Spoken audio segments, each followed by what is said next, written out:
औज़ुबिल्लाहिमिनश्शैतानिर्रजीम बिस्मिल्लाहिर्रहमानिर्रहीम। अस्सलामु अलैकुम ख़वातीन हज़रात, मैं हूं आपका होम्योपैथिक डॉक्टर उस्मान साकिब और आपसे मुखातब हूं शमा होम्यो क्लिनिक लाहौर पाकिस्तान से।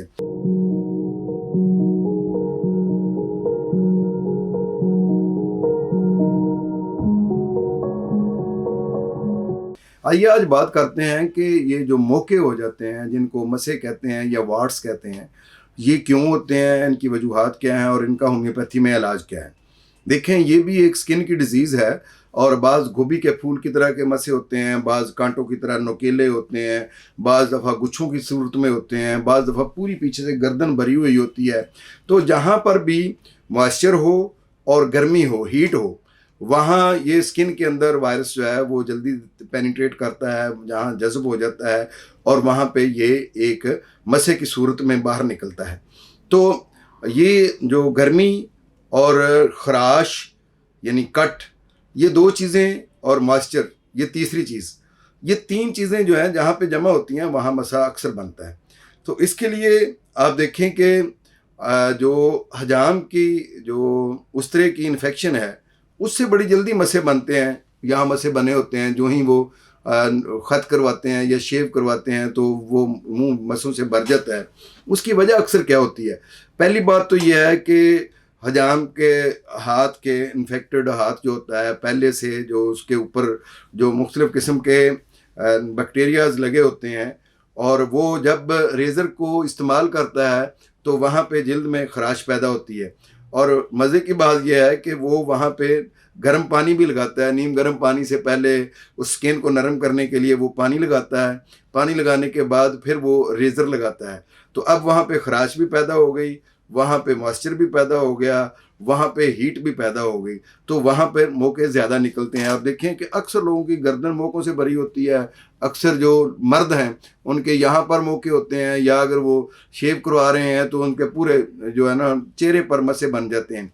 और बाज़ औक़ात आपने देखा है कि ये बगलों में मसे होते हैं, ये जो जेनिटल पार्ट्स हैं उन पे मसे होते हैं। उनकी वजह भी यही होती है, इन जगहों पर पसीना होता है, यहाँ पे गर्मी ज़्यादा होती है और वहाँ पे वो आपस में जो रगड़ खाने की वजह से वहाँ पे खराश आती है और उस खराश की वजह से वहाँ पर जो वायरस है वो अंदर चला जाता है और वो फिर मसों की सूरत में बाहर आता है। तो ये तो खैर एक आपको मैंने सबब बताया है, लेकिन मसे जो हैं वो जिस्म के बॉडी के किसी पर भी हिस्से पर भी हो सकते हैं और बाज़ औक़ात वो बड़े तकलीफ़देह होते हैं। मसलन अगर ये पलकों के ऊपर मसा बन गया है तो जहाँ पर वो दिखने में भी बुरा लगता है और इसके साथ साथ ये है कि वो आपको देखने में भी, जो आपकी बसारत में भी जो है वो रुकावट बनता है।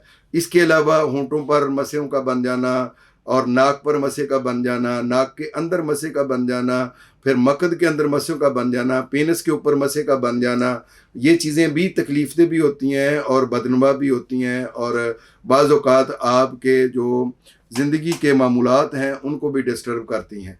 तो मसा खा किसी भी किस्म का हो, उसका होम्योपैथी में बेहतरीन इलाज मौजूद है। जब हम मोके या मसे कहते हैं तो फ़ौरी तौर पर हमारे ज़हन में एक मेडिसिन आती है जिसको हम थूजा कहते हैं। अक्सर ये देखा गया है कि मरीज़ जब भी हमें फ़ोन पर बात करता है तो यही बताता है कि डॉक्टर साहब मैं थूजा खा रहा हूँ मसों के लिए, क्या ये ठीक है? और या वो कहता है कि जी मैं थूजा खा भी रहा हूँ, लगा भी रहा हूँ। अक्सर जो पेशेंट हैं वो जब क्लिनिक पे हमारे पास आते हैं तो उनके हाथ में थूजा मेडिसिन होती है और वो कहते हैं कि डॉक्टर साहब मैंने ये मेडिसिन खाई है, पहले मैं 30 पोटेंसी में लेता रहा हूँ, फिर 200 पोटेंसी में लेता रहा हूँ, फिर 1 एम में भी ली है, CM में भी ली है, लेकिन आराम नहीं आया है। मैंने इसका मदर टिंचर भी मौकों पर लगाया है लेकिन उससे भी ये ठीक नहीं हुए हैं, तो फिर मैं आपके पास आ गया हूँ। तो जब इस तरह के थके हारे पेशेंट आते हैं तो उनको फिर हम बताते हैं कि भाई ये सिर्फ थूजा से ही मसे ठीक नहीं होते हैं, बल्कि इसके लिए अकॉर्डिंग टू सिम्टम्स मेडिसिन दी जाती हैं। थूजा सिर्फ एक तरह के मसों का इलाज है जिसको हम साइकोसिस के मसे कहते हैं, और अगर कोई सिफिलिस के मसे हैं तो उनके लिए कोई दूसरी मेडिसिन है। साइकोसिस के मसे हैं तो उनके लिए और भी मेडिसिन है, और सोरा के मसे हैं तो उनके लिए कोई और मेडिसिन भी है। तो इसके लिए कॉस्टिकम भी बहुत अच्छी मेडिसिन है, डल्का मारा अच्छी मेडिसिन है, फिर इसके अलावा सबाइना अच्छी मेडिसिन है, और इसके अलावा एसिड नेट्रिकम बड़ी अच्छी मेडिसिन है। बहुत सारी मेडिसिन है जो होम्योपैथी में मसों के लिए इस्तेमाल होती हैं, सिर्फ थूजा ही इस्तेमाल नहीं होती है। और जो लोग बेचारे थूजा से बिल्कुल वाकिफ़ नहीं हैं, उनके साथ भी बड़ा बाज़ दफ़ा लतीफ़ा होता है कि मेरे उस्ताद मोहतरम जो है वो उनका क्लिनिक था, मैं उसमें सीखने के लिए जाता था पर कि मैं भी जो है ना होम्योपैथी प्रैक्टिस करना चाहता हूँ। तो मैंने सबसे पहले तो बहुत अच्छे असातिज़ा कराम का इंतखाब किया कि जिनसे मैं सीखूं। असल में किताबों से पढ़ना और किसी उस्ताद के पास बैठकर सीखना, इसमें बहुत फ़र्क है। आप जब अपने मटीरिया मेडिका की स्टडी कर लेते हैं तो उसके बाद आपको, या अपने होम्योपैथिक कोर्स मुकम्मल कर लिया है, तो आपको कोई अच्छा होम्योपैथ अपने इलाके में देखकर उसके पास ज़रूर जाना चाहिए, उसकी शागिर्दी इख्तियार करनी चाहिए ताकि आप अच्छे होम्योपैथ डॉक्टर बन सकें। तो मैं भी इसी तरीके से, हमारे एक बहुत अच्छे होम्योपैथ डॉक्टर थे, उनका नाम डॉक्टर फ़िरोज़ था, अल्लाह ताला उनको जन्नत में आला मुकाम अता फरमाए। तो उनके पास मैं जाता था। तो मैं एक दफ़ा जब उनके पास गया तो उनके पास एक ख़ातून आई, तो उसके ना एक बड़ा सा यहाँ पे मोका था मुंह के ऊपर और गोभी के फूल की तरह था। तो बड़ी बदनुमा वो चीज़ लग रही थी वहाँ पे चेहरे के ऊपर। ऐसे लग रहा था कि जैसे पूरा खूबसूरत चेहरा जो है वो सिर्फ एक मौके की वजह से बदनुमा हो गया। तो डॉक्टर साहब उर्दू स्पीकिंग थे और बड़े नस्तालीक किस्म की उर्दू बोलते थे। और जब वो खातून आई तो मुझे उन्होंने कहा कि रिजवान, ज़रा अंदर से थूजा लेकर आओ। तो मैं अभी थूजा लेने के लिए उठा कि मैं उनकी फार्मेसी से थूजा लेकर आऊँ। उनका ये आदत थी कि वो एक शुगर ऑफ मिल्क के ऊपर थोड़े से ग्लोब्यूल डालते थे, जो ग्लोब्यूल पहले से उन्होंने तैयार किए होते थे मुख्तलिफ पैकेट डब्बियों में, और उनके ऊपर उन सब मेडिसिन का नाम लिखा होता था, मसलन थूजा CM, थूजा 200, थूजा 30, या एसिड नाइट्रिकम 30, 1M 200, या जितनी भी थी वो लिखी होती थी।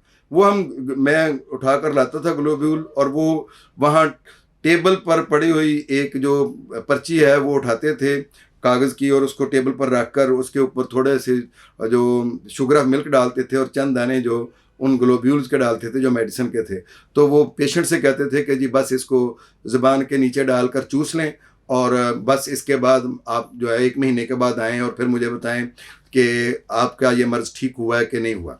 तो मैं इसी तरीके से वो थूजा लेने के लिए अंदर गया, तो वापस आया तो वो ख़ातून वहाँ मौजूद नहीं थी, वो भाग गई थी वहाँ से। और मैं और डॉक्टर साहब दोनों जो है वो आपस में मुस्कुरा रहे थे, बल्कि डॉक्टर साहब थोड़ा खिलखिला कर मुस्कुराए। मैंने पूछा, डॉक्टर साहब क्या बात हुई है?